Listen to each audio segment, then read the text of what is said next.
గుడికి వెళ్తాం, భగవంతుడి ముందు కూర్చొని చేతులు జోడిస్తాం, కావలసింది కోరుకుంటాం.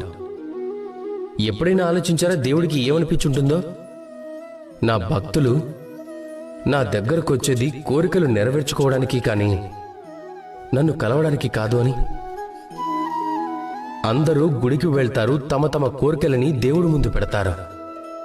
ఒకవేళ వారి కోరికలు నెరవేరకపోతే నిరాశ చెందుతారు.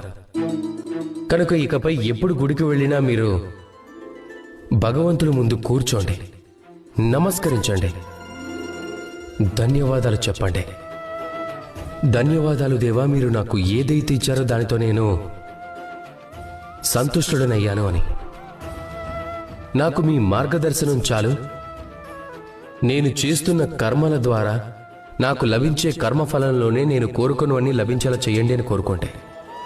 ఒకవేళ కోరుకోవటానికి మాత్రమే గుడికి వెళ్తే మీరు ఆ దేవుడు ముందు ఎంతో చిన్నవారైపోతారు.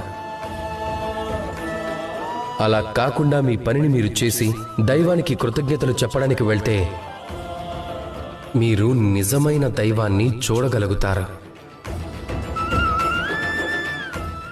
రాధాకృష్ణ.